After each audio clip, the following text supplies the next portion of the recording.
میرا نام مریم ہے۔ ہم دونوں بہنیں ہیں۔ جبکہ ابو ملک سے باہر ہوتے ہیں تو ہم اپنی امی کے ساتھ اکیلی رہتی ہیں۔ میری عمر 20 سال ہے۔ جب یہ واقعہ پیش آیا اس وقت میں 14 سال کی تھی اور اسکول میں 7ویں کلاس کی طالب علم تھی، جبکہ میری بہن سونیا 16 سال کی تھی اور وہ 10ویں جماعت میں پڑھتی تھی۔ ان دنوں ہمارے گھر ایک مہمان آیا جس کا نام عثمان تھا اور وہ امی کا کزن تھا۔ اس کی عمر 30 سال ہوگی۔ امی نے بتایا کہ یہ تمہارا ماموں ہے، کچھ وقت یہاں ہمارے ساتھ رہے گا، کیونکہ اس کا گھر دور تھا اور وہ ہمارے شہر کام کے سلسلے میں آیا تھا۔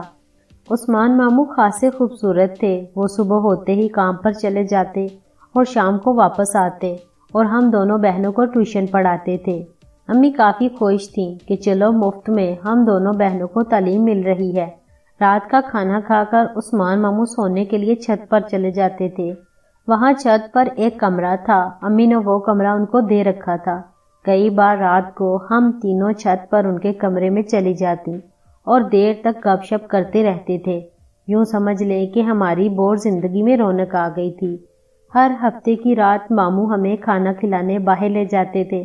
آنے کے بعد ہم پارک میں چلی جاتی اور رات کو کافی لیٹ واپس آتی، کیونکہ اگلے دن ہمیں اسکول سے اور ماموں کو کام سے چھٹی ہوتی تھی۔ اس لیے ہم دیر تک سوئے رہتے تھے اور پھر اٹھنے پر گرما گرم ناشتہ تیار ملتا جو امی نے ہمارے لیے بنا کر رکھا ہوتا تھا۔ ایک رات امی کچن میں کھانا بنا رہی تھی، ماموں بھی ان کے پاس کھڑے تھے۔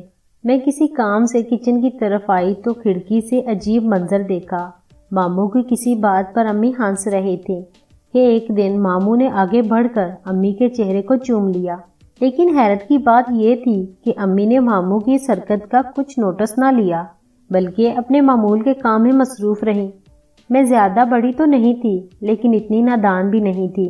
مجھے معلوم تھا کہ عثمان ماموں امی کا سگا بھائی نہیں ہے، بلکہ وہ رشتے میں امی کا کزن لگتا تھا۔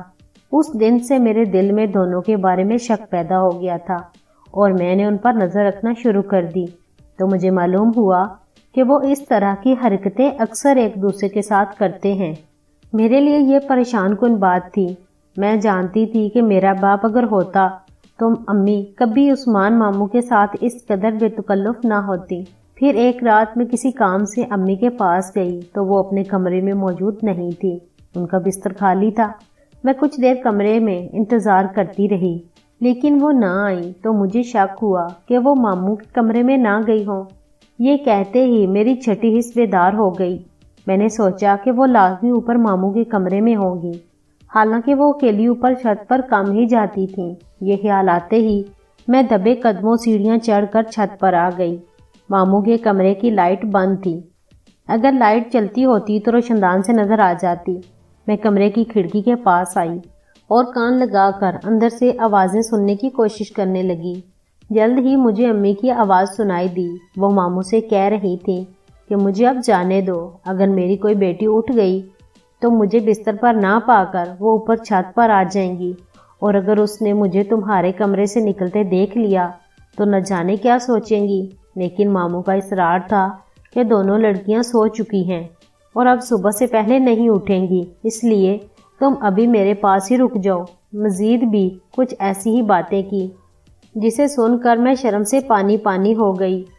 اب تو شاید گنجائش ہی نہیں تھی کہ میری ماں کے عثمان ماموں سے غلط تعلقات تھے۔ میں کچھ دیر مزید وہاں رکی اور خاموشی سے واپس کمرے میں آ گئی، یہ سوچ کر میری آنکھوں سے آنسو نکل رہے تھے کہ میری ماں اپنے شوہر کی غیر موجودگی میں ایک غیر مرد سے تعلق بنائے ہوئے ہے۔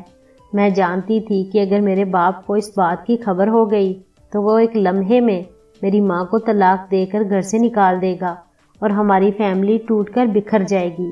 یہ بات سوچ کر میرا دل لرز گیا۔ اب میں کچھ ایسا کرنا چاہتی تھی کہ ماموں اس گھر سے ہمیشہ کے لیے چلا جائے۔ کافی سوچ بچار کے بعد میرے ذہن میں ایک آئیڈیا آیا اور میں مطلوبہ وقت کا انتظار کرنے لگی۔ پھر ایک دن مجھے موقع مل ہی گیا اور اس دن امی اور میری بہن بازار گئی تھی۔ میں اور ماموں گھر میں اکیلے تھے۔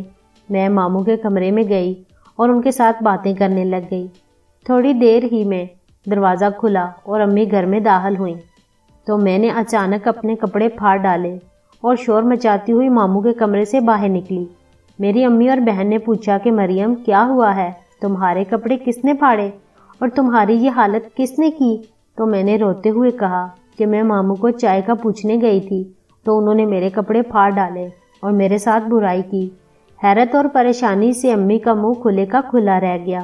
وہ ماموں کو برا بھلا کہنے لگی کہ تم نے مجھ میں اور میری بیٹیوں میں کوئی فرق نہ رکھا، ابھی کی ابھی یہاں سے دفع ہو جاؤ۔ اور انہوں نے ماموں کی ایک بھی نہ سنی اور دھکے مار مار کر گھر سے نکال دیا۔ میری سمجھ میں اس دن یہ بات آئی کہ ماں کا کردار جیسا بھی ہو، وہ اپنی بیٹیوں کے معاملے میں بہت حساس ہوتی ہے۔ خیر جو بھی تھا، میرا مقصد تو پورا ہو چکا تھا۔